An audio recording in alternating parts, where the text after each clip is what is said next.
Hello दोस्तों, कैसे हैं सब। स्वागत है आपका आपके अपने यूट्यूब चैनल कॉमिक वर्ल्ड पे। तो चलिए दोस्तों शुरू करते हैं राज कॉमिक्स की एक्स सीरीज़ में अगली कॉमिक्स जीत गया शैतान। एक्स सीरीज़ जीत गया शैतान, संपादक मनीष गुप्ता, लेखक हनीफ अजहर, चित्रांकन जॉली सिन्हा, इंकिंग आदिल शाह खान। शहर से बाहर स्थित क्रशर, जिसमें खड़े नरेश मेहता के चेहरे पर मौजूद थे संतोष के भाव, और वे भाव नरेश मेहता के चेहरे पर होते भी क्यों ना, उसका वो प्रयास जो ठीक सफलता के कागार पर पहुंच चुका था, जिसने उनको नाको चने चबवा दिए थे। आखिर मेरी जी तोड़ मेहनत रंग ले ही आई। लाख मुश्किलों के बाद आज आखिर वो क्षण आ ही गया जब ये शैतान मौत के मुंह में जा रहा है। अब एक पल ही तो लगता है इसे मशीन तक और फिर मौत तक पहुंचने में।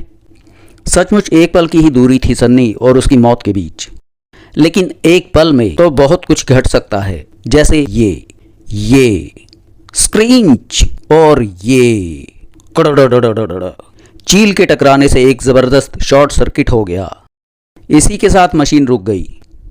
ओ नो, उस चील के ऐन वक्त पर कंट्रोल पैनल के टकराने की वजह से हुए शॉर्ट सर्किट ने मशीन को ठीक तब रोक डाला जब उस शैतान का सिर मशीन में जाना ही वाला था। उफ, सब गड़बड़ हो गया। एक बार फिर मौत के मुंह से बच गया शैतान, लेकिन नहीं, मैं इसे मौत से नहीं बचने दूंगा, हरगिज नहीं बचने दूंगा। नरेश मेहता ने दोनों हाथों से वो भारी पत्थर उठा लिया, उस पर दे मारने के लिए, जिसके पतले अधरों पर मुस्कान कबड्डी खेल रही थी। ये पत्थर तेरे शरीर का मलीदा बना देगा शैतान। लेकिन नरेश मेहता पत्थर मार नहीं पाया, क्योंकि उससे पहले ही क्रींक चील वहशी तरीके से झपट्टा मार चुकी थी। इस चील ने 2 बार सन्नी को बचाकर ये साबित कर दिया कि ये उसके वश में है, और वह एक बार फिर खूंखार इरादे के साथ मेरी तरफ बढ़ रही है। मुझे इससे। नरेश मेहता आंखों में खून लिए सन्नी की तरफ पलटा। चील की तरह ये बेलचा पंजी तेरे खून से भी होली खेलेगा शैतान। नरेश मेहता के हाथ में थमा बेलचा पंजी धंस जाना था सन्नी के शरीर में, अगर वहां गूंजती उन आवाजों ने नरेश मेहता का ध्यान भंग ना किया होता। चलो सब अपने अपने काम पर चलो, जल्दी करो। ये आवाजें, क्रशर के वर्करों के काम पर पहुंचने का वक्त हो गया है। ऐसे में मेरा एक पल भी यहां ठहरना ठीक नहीं होगा, क्योंकि यहां ना सिर्फ 2 लाशें पड़ी हैं, बल्कि मैं सन्नी की हत्या करते रंगों हाथों पकड़ा जाऊंगा। सन्नी को लेकर मुझे तुरंत ही यहां से भागना होगा। बाज की तरह झपट्टा मारकर नरेश मेहता ने सन्नी को उठाया और तूफान की गति से पिछले रास्ते से बाहर दौड़ पड़ा। एक पल के बाद ही नरेश मेहता अपनी कार से शहर की तरफ वापस लौट रहा था। शुक्र है किसी ने मुझे देखा नहीं, वरना भारी गड़बड़ हो जाती। वैसे इन घटनाओं से मुझे एक सबक ज़रूर मिला है कि मुझे अपने दिमाग से इस गलत फहमी को एक बार फिर से निकाल देना चाहिए कि मैं किसी सांसारिक साधनों से घंटीरा को ख़त्म कर सकता हूँ। उसे तो सिर्फ और सिर्फ अभिमंत्रित चाकुओं से ही ख़त्म किया जा सकता है। लेकिन उन अभिमंत्रित चाकुओं को तो मैं गंवा चुका हूँ। लेकिन कहाँ गंवा दिया मैंने उन्हें? वे चाकू किसी जगह मेरी जेब से गिर गए हैं, और वो जगह शायद प्रोफेसर गुप्ता के घर ही हो सकती है, क्योंकि जब मैं फ़ोन सुनने उनके घर में गया था तो चाकू मेरी जेब में मौजूद थे। अब प्रोफेसर के घर मुझे ना केवल वे चाकू तलाश करने, बल्कि सन्नी को भी छोड़ने जाना होगा, क्योंकि जब तक चाकू मिल नहीं जाते इसे अपने साथ रखना खतरनाक होगा। चाकू मिलते ही मैं इसे फिर निशाना बनाऊंगा, और जब तक प्रोफेसर साहब मुझे अपना हितैषी समझते हैं, तब तक इस शैतान को निशाना बनाना मेरे लिए मुश्किल काम नहीं है। नरेश मेहता ने कार को प्रोफेसर गुप्ता के बंगले की तरफ मोड़ लिया। इधर प्रोफेसर गुप्ता के बंगले में, क्या अनाप शनाप बक रही हो तुम? लगता है तुम दोनों का दिमाग खराब हो गया है। हॉस्टल के कमरे में रक्त प्यासा और तुम्हारे भैया के सहयोगी की बातें सुनकर विश्वास हमें भी नहीं हुआ था अंजू, लेकिन घटनाएं बताती हैं कि सच्चाई वही है। तुम्हारे भतीजे सन्नी के जिस्म पर सच में घंटीरा नाम की किसी शैतानी आत्मा ने कब्जा कर रखा है, जिसे खत्म करने के लिए तुम्हारे भैया का सहयोगी नरेश मेहता अपने साथ 3 अभिमंत्रित खंजर लिए घूम रहा है। अंजू के मस्तिष्क में जबरदस्त विस्फोट सा हुआ था। खंजर? 3 खंजर? जो 3 खंजर मुझे मिले हैं, कहीं वे वही अभिमंत्रित खंजर तो नहीं? क्या सोचने लगी अंजू? कि कुछ नहीं, तुम दोनों जाओ, मैं देखूंगी इस मामले में क्या हो सकता है। लेकिन प्लीज, फ्रेंड होने के नाते मैं तुमसे विनती करती हूं कि इस बारे में किसी को कुछ मत बताना। हम समझती हैं। फिर दोनों युवतियां बंगले से बाहर आ गईं। अंजू से बात करने से पहले हमने इंस्पेक्टर बर्मन को इस बारे में बहुत कुछ बता दिया है, लेकिन हमें आगे ख्याल रखना है कि ये बात फिर कभी किसी के सामने हमारी जुबान पर ना आए। हाँ, हमें इस बात का ख्याल रखना होगा। अचानक दोनों चौंकी। अरे, ये कौवा हमारे पीछे क्यों लगा है? पता नहीं, जाने किस चक्कर में है।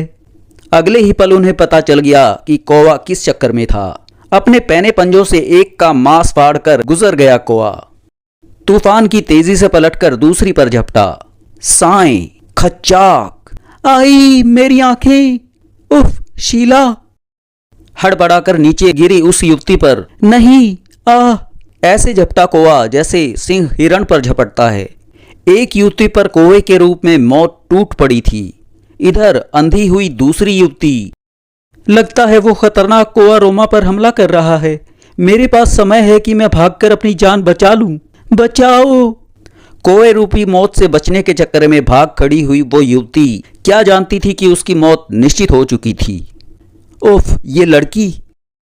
कई टन भारी ट्रक के पहिए ने उस युवती के शरीर को खून भरे गुब्बारे की मानिंद फोड़कर उसे मौत की गोद में पहुंचा दिया था, जबकि इस युवती की सांसों को छीन लिया था यम के इस अवतार ने। कांव कांव। बेचारी लाश बनी दोनों युवतियां परलोक सिधारने से पहले ये भी नहीं जान पाई थीं कि उन्हें किस कसूर के एवज में मौत की सजा मिली थी। लेकिन अगर कोई इस मासूम के चेहरे को देख लेता तो पल भर में ही सब कुछ जान जाता, क्योंकि उस चेहरे पर थिरकती मुस्कान चीख चीख कर कह रही थी, जो भी उसका राज जानेगा वो सिर्फ और सिर्फ मौत का हकदार होगा। इसी कड़ी में अगला नाम जुड़ने वाला था उस अंजू का, जो इस समय वहशत भरी नजरों से अपने हाथ में थमे चाकुओं को निहार रही थी। क्या इन खंजरों की बात सच है? क्या सचमुच सन्नी के शरीर पर किसी शैतानी आत्मा का कब्जा है? हो सकता है, क्योंकि इस बात की बहुत सी घटनाएं गवाह हैं, जैसे खंडहरों में गर्भवती भाभी का सोने की कब्र पर गिरकर बेहोश हो जाना, सन्नी के पैदा होते ही रहस्यमयी ढंग से डॉक्टर की मृत्यु हो जाना, इंस्पेक्टर विनोद और घर की आया की विभत्स मृत्यु, तेज जहर से सन्नी का बच जाना। ये जहर सिर्फ जानवरों पर असर करता है, मनुष्यों पर नहीं। अस्पताल के डॉक्टर की एसिड गिरने से मृत्यु और रक्त प्यासा की उत्पत्ति। विस्तार से जानने के लिए चैनल पर देखें रक्त प्यासा।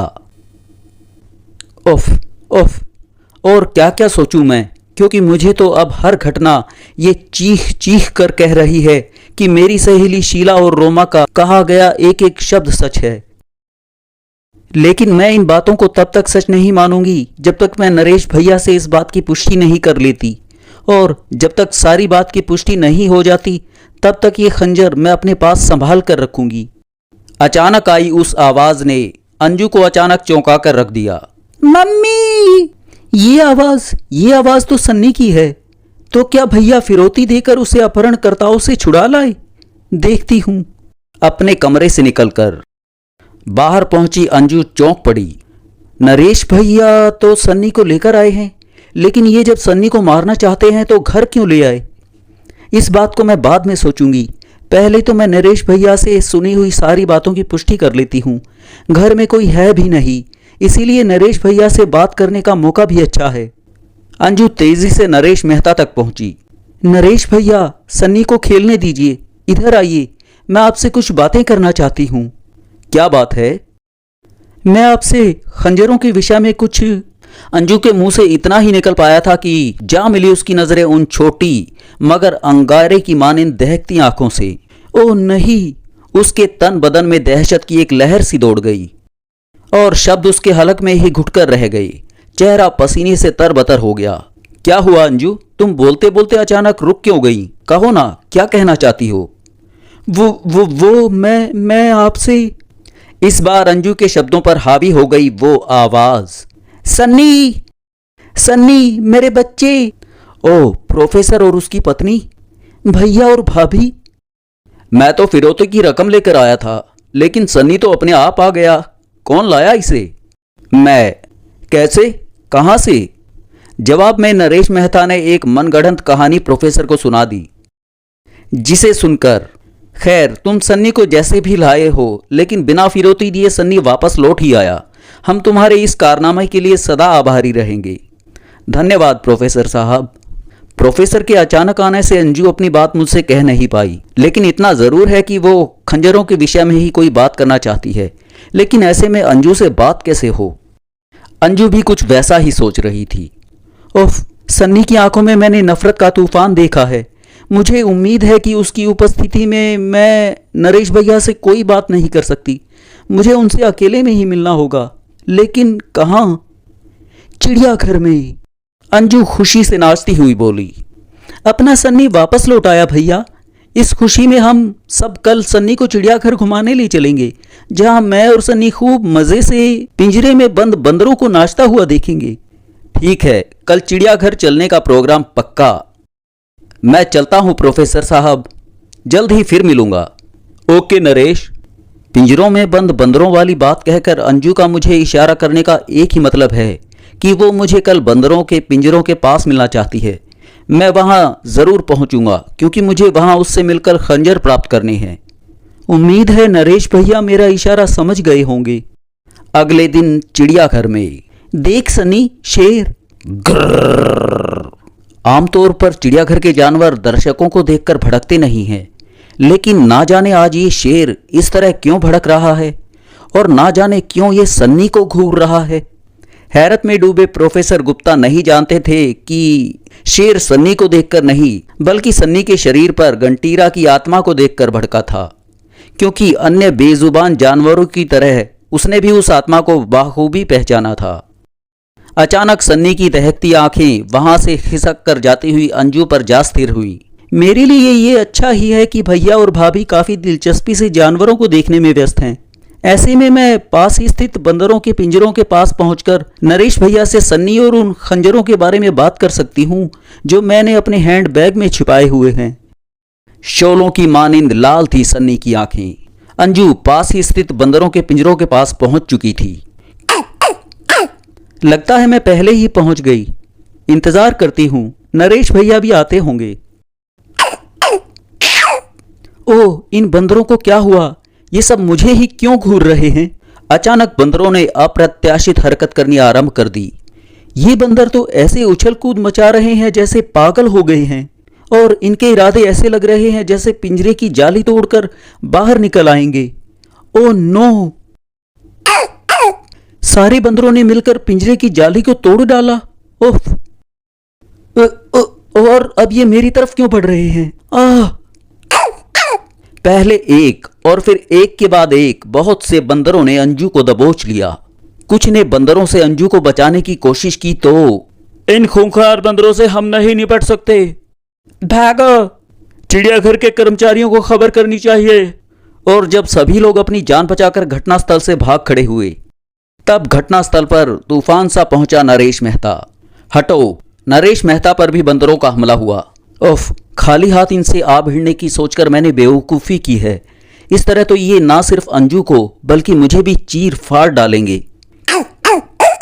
इनसे लड़ने के लिए कोई चीज़ मेरे हाथ में होनी चाहिए, फिर चाहे वो पेड़ की डाल ही क्यों ना हो, लेकिन वो मेरे वजन से टूट जाए तो बात बने। ऊपर मौजूद पेड़ की डाल मजबूत जरूर थी, लेकिन एक चमत्कार की तरह टूटी। कड़ाक! कमाल है, इतनी मजबूत डाल मेरा वजन नहीं सह सकी। खैर, मुझे क्या, मेरा काम तो हो गया। अब इन बंदरों की खैर नहीं। ताड़ धाड़! हाथ के साथ साथ नरेश मेहता का दिमाग भी चल रहा था। ये बंदर अचानक इतने खूंखार कैसे हो गए कि इन्होंने पिंजरे की मजबूत जाली तक तोड़ डाली और अंजू पर आक्रमण। Oh no! इन सारे बंदरों ने एक साथ ही अंजू पर हमला क्यों बोला, जबकि यहाँ अन्य बहुत से लोग हैं? कहीं इसका मतलब ये तो नहीं कि इन बंदरों को पागल कर देने के पीछे गंटीरा की आत्मा का ही हाथ हो? तड़ाक!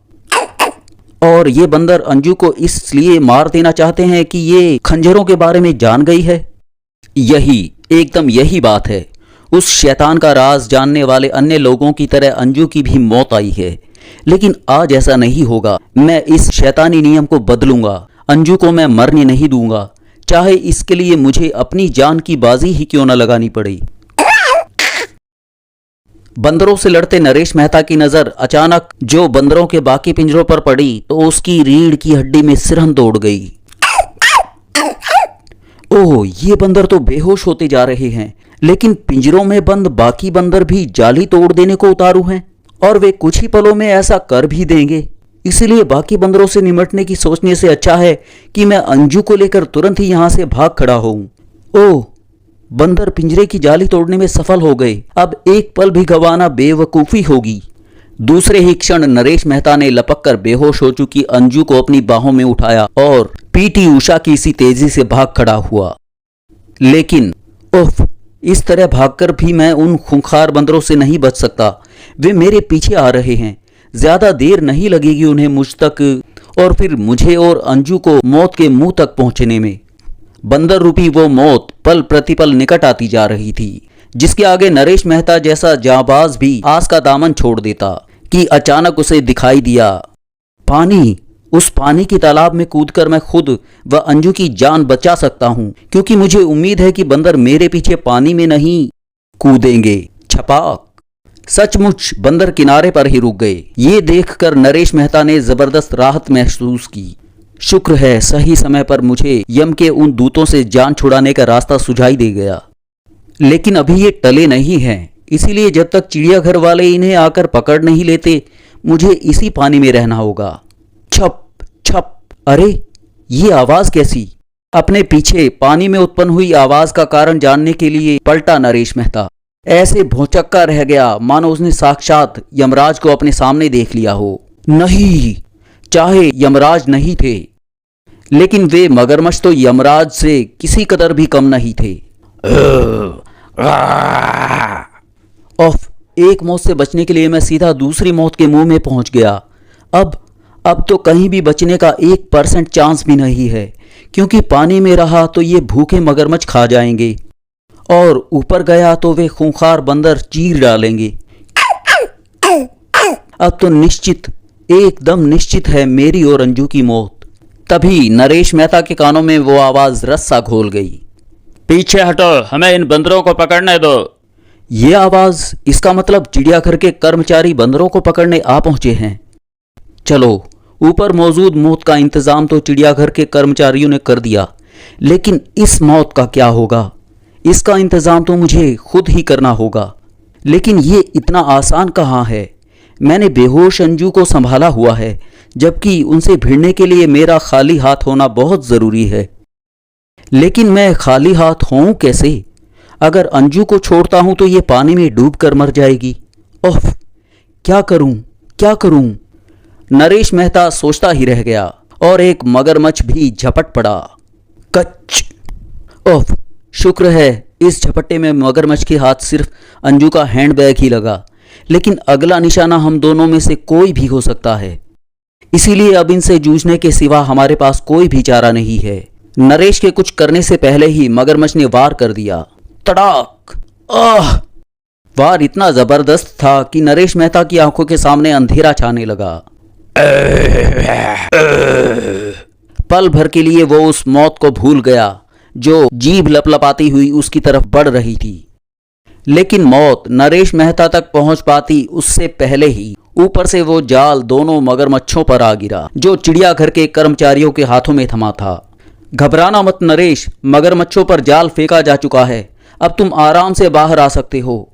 ओह, आखिर ये हंगामा प्रोफेसर को भी यहां तक खींच ही लाया। फिर कर्मचारियों द्वारा लटकाई गई रस्सी की सीढ़ियों की मदद से नरेश मेहता अंजू को लेकर ऊपर पहुंचा। संभल कर। अंजू की हालत चिंताजनक थी। ये तो बेहोश और बुरी तरह घायल है।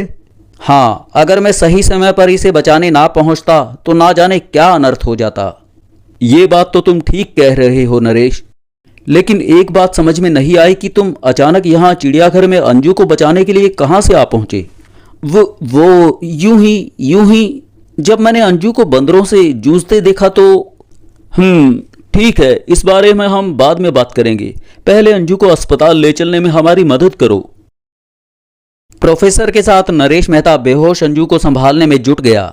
खंजरों के बारे में कुछ बताने से पहले ही अंजू बेहोश हो गई और ये शैतान बच गया। लेकिन ज्यादा देर नहीं बच पाएगा, क्योंकि जल्द ही अंजू होश में आकर मुझे खंजरों के बारे में बता देगी। फिर देखूंगा मैं इसे। लेकिन ये मुस्कुरा क्यों रहा है? क्या राज है इसकी मुस्कुराहट का? सन्नी की मुस्कुराहट में छिपे राज का पता नरेश मेहता को अस्पताल पहुंचकर चला। इसकी बेहोशी कब टूटेगी ये कोई नहीं कह सकता, क्योंकि चोट और सदमे की हालत ने इसे कोमा की स्थिति में पहुंचा दिया है। इसे होश में आने में 20 दिन भी लग सकते हैं और 20 साल भी। ओह, तो ये था उस शैतान के मुस्कुराने का रहस्य। अंजू की लंबे समय तक की बेहोशी ने मुझे एक ज़बरदस्त मात दी है, क्योंकि मैं सिर्फ अभिमंत्रित खंजर ही नहीं, वो सामान भी गवा चुका हूँ जो खंडहरों की खुदाई में मिला था। ये बात वो शैतान आत्मा अच्छी तरह जानती है और साथ ही ये भी जानती है कि मैं उन दोनों वस्तुओं की सहायता के बिना उसे मार नहीं सकता। और ये बात सच भी है। सचमुच इस खेल में वो शैतान जीत गया है और मैं हार गया हूँ। आए, क्या हुआ नरेश? क्या बड़बड़ा रहे हो? क्या हार गए हो? नरेश मेहता मानो सपने से जागा। कुछ नहीं, कुछ भी तो नहीं। तुम कुछ परेशान लग रहे हो नरेश, जाओ घर जाकर आराम करो। आप ठीक कहते हैं। नरेश मेहता तेजी से बाहर निकल गया। नरेश का व्यक्तित्व दिन पर दिन रहस्यमयी होता जा रहा है, क्या चक्कर है? प्रोफेसर गुप्ता शंकित हो उठे थे। नरेश मेहता, जिसके मस्तिष्क रूपी समुद्र में विचारों का ज्वार भाटा आया हुआ था, नहीं, अभिमंत्रित खंजरों के बिना उस शैतान को समाप्त करने की सोचना बेवकूफ़ी है। लेकिन वो खंजर कहाँ हैं, ये बात अंजू के मस्तिष्क के साथ ही लंबे समय के लिए बेहोशी की दुनिया में पहुंच गई है। तो इसका मतलब ये हुआ कि मैं इतने लंबे समय तक उस शैतान का कुछ नहीं बिगाड़ सकता, मैं उसकी शैतान लीला नहीं रोक सकता। नहीं नहीं, मैं ऐसा होने नहीं दूंगा। मैं उस शैतान को इतनी आसानी से नहीं जीतने दूंगा। लेकिन कैसे कैसे? नरेश का दिमाग विचारों के साथ फ्री स्टाइल कुश्ती लड़ने लगा और तब उसने ये निष्कर्ष निकाल लिया। ये माना कि मैं घंटीरा की आत्मा को समाप्त नहीं कर सकता, लेकिन उसे भटकने के लिए मजबूर तो कर सकता हूं। और ऐसा किया जा सकता है सन्नी के जिस्म को खत्म करके, क्योंकि ये बात तो साबित हो चुकी है कि घंटीरा की आत्मा सिर्फ और सिर्फ सन्नी के शरीर में ही रहना चाहती है, क्योंकि सन्नी उन्हीं विशेष नक्षत्रों में पैदा हुआ बच्चा है जिसमें घंटीरा पैदा हुआ था। इसीलिए अब अगर मैं सन्नी के जिस्म को समाप्त कर दूं तो घंटीरा की आत्मा सदा के लिए भटक जाएगी। दृढ़ निश्चय के भाव नरेश मेहता के चेहरे पे स्पष्ट नजर आ रहे थे। अब मेरा निशाना घंटीरा की आत्मा नहीं, सन्नी का जिस्म होगा, जिसे मुझे प्रोफेसर के घर ही खत्म करना है। इस तरह कि शैतान घंटीरा चाहकर भी उसे ना बचा पाए। और ऐसा मैं कल सुबह कर सकता हूँ, क्योंकि रोज सुबह सन्नी को नहलाया जाता है। कल सुबह सन्नी पानी से नहीं, खून से नहाएगा। अगले दिन सुबह। Good morning professor. Good morning Naresh, कहो कैसे आना हुआ? बस यूं ही सुबह सुबह दिल नहीं लगा तो सोचा सन्नी के साथ खेलकर दिल बहलाया जाए। ये तो अच्छी बात है, लेकिन तुम्हें अपना अरमान पूरा करने के लिए थोड़ी देर रुकना होगा, क्योंकि पापा सन्नी को नहलाने बाथरूम लेकर गए हैं। ओह, तब तक मैं छत पर टहल लेता हूँ। क्यों नहीं, तुम छत पर पहुंचो, मैं चलता हूँ, अंजू को देखने अस्पताल जाना है। इतना कहकर प्रोफेसर गुप्ता बंगले से बाहर निकल गए, जबकि नरेश मेहता तूफान की तरह सीढ़ियां चढ़ता छत की तरफ भागा। प्रोफेसर गुप्ता के पापा अभी सन्नी को बाथरूम में लेकर पहुंचे ही होंगे। मुझे तुरंत ही छत पर पहुंचना है और फिर ऊपर पहुंचानी है वो एसिड से भरी कैन, जिसे मैं पहले ही बंगले के पिछवाड़े रखाया हूं। छत पर पहुंचने के साथ ही उसने अपने कपड़ों में छिपाई नायलॉन की वो मजबूत रस्सी बाहर निकाल ली, जिसके एक सिरे पे एक हुक बंधा हुआ था। बंगले के पीछे रखी एसिड से भरी कैन इस रस्सी की सहायता से ऊपर आएगी। एक पल बाद ही नरेश मेहता एसिड से भरी कैन को ऊपर खींच रहा था। इधर बंगले के पोर्च में खड़ी अपनी कार की तरफ बढ़ते प्रोफेसर गुप्ता अचानक चौंक उठे। ये इंस्पेक्टर यहाँ क्या करने आया है? ची! जीप से उतरने के साथ ही इंस्पेक्टर ने प्रोफेसर के सवाल का जवाब दे दिया। मेरा नाम इंस्पेक्टर रवि वर्मन है प्रोफेसर साहब। मैं आपके असिस्टेंट नरेश मेहता को गिरफ्तार करने आया हूँ। मैं जानता हूँ वो यहाँ आया है। कहाँ है वो? तुम नरेश मेहता को गिरफ्तार करना चाहते हो? मगर क्यों? क्या कसूर है उसका? फिलहाल मैं आपके किसी सवाल का जवाब नहीं दे सकता प्रोफेसर साहब, क्योंकि जवाब देने से ज्यादा अहम काम है मुजरिम को गिरफ्तार करना। कहाँ है वो? ऊपर छत पर। इतना सुनने के साथ ही सीढ़ियों की तरफ दौड़ लगा दी इंस्पेक्टर वर्मन ने। आइए मेरे साथ। मैं इस घर की पूरी लोकेशन से अच्छी तरह वाकिफ हूँ, इसीलिए मैं जानता हूँ कि इस टंकी का पानी उस बाथरूम में जाता है जिसमें प्रोफेसर के पापा सन्नी को नहलाने ले गए हैं, और ये एसिड मैं इस टंकी में इसीलिए डाल रहा हूँ। आज सन्नी पानी की जगह तेजाब से नहाएगा, उस तेजाब से जो उसे पल भर में ही मोम की तरह पिघला कर रख देगा। और ये तरीका मैंने इसीलिए अपनाया है ताकि शैतान गंटीरा को सपने में भी गुमान ना हो सके कि वो जिस्म नष्ट हो रहा है जिस पर वो कब्जा जमाए हुए है। शांति से अपना काम करते नरेश मेहता को इंस्पेक्टर वर्मन की आवाज ने ऐसा चौंकाया जैसे उसके शरीर से गर्म सलाखें छुआ दी हों। Hands up mister Naresh Mehta, जरा भी हिले तो शूट कर दूंगा। नरेश मेहता से भी ज्यादा बुरी तरह चौंके थे प्रोफेसर गुप्ता। ये तुम क्या कर रहे हो नरेश? वाटर टंकी में एसिड डाल रहे हो? ओ माय गॉड, तुमने तो एसिड उस टंकी में डाला है जिससे उस बाथरूम में पानी जाता है जहां पापा सन्नी को नहलाने ले गए हैं। इस नमक हराम को कहीं मत जाने देना इंस्पेक्टर।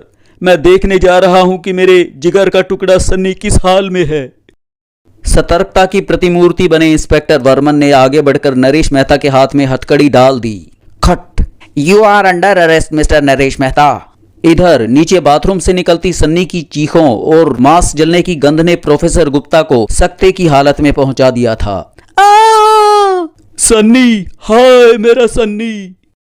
कुछ ही देर बाद प्रोफेसर गुप्ता के बंगले से 2 गाड़ियां रवाना हुई थीं। हाय, हम लुट गए, बर्बाद हो गए। एक एम्बुलेंस सिटी अस्पताल के लिए और एक जीप सिटी पुलिस स्टेशन के लिए। नरेश मेहता, इंसान नहीं दरिंदे हो तुम। तुमने अपने दोस्त रमेश और यहाँ एक हत्या करके दरिंदगी की सारी सीमाएं पार कर दी हैं। मैं पूरी कोशिश करूंगा कि तुम्हें लंबी से लंबी सजा हो। मैं एक शैतान को दर दर भटकाने में सफल हो गया हूं इंस्पेक्टर। अब मेरी बाकी की सारी उम्र जेल में भी गुजर जाए तो भी मुझे दुख नहीं होगा। इंस्पेक्टर वर्मन के जबड़े भिज गए। मैं जानता हूं तुम शैतान गंटीरा की बात कर रहे हो।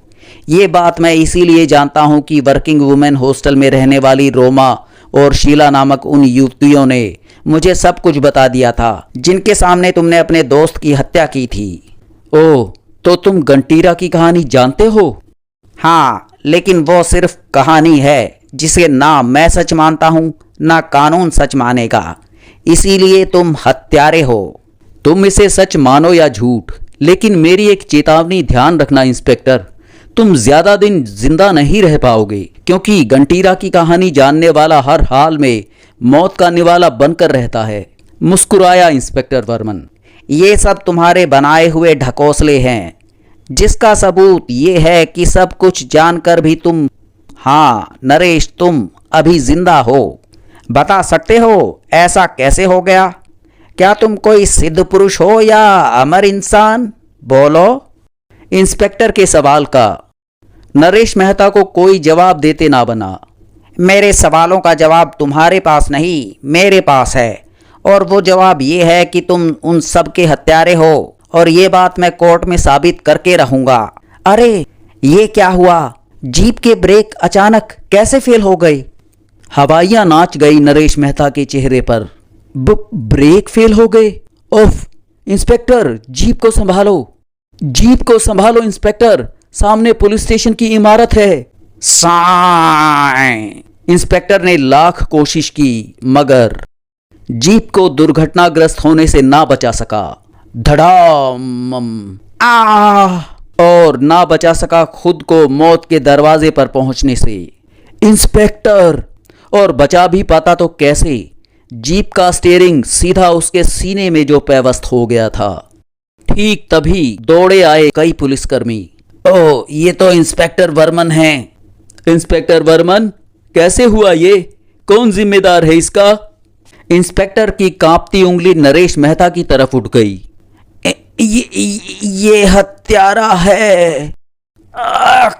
बस इतना कहने के साथ ही मर गया इंस्पेक्टर वर्मन, नरेश मेहता को एक जिंदा मौत देकर। Arrest the killer. ओह, आखिर जीत गया शैतान।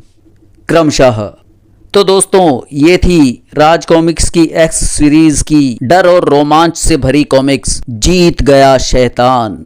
राज कॉमिक्स में एक्स सीरीज की अगली कॉमिक्स मैं शैतान हूँ लेकर जल्द ही मैं आप लोगों के सामने फिर हाजिर होऊंगा। तब तक के लिए धन्यवाद।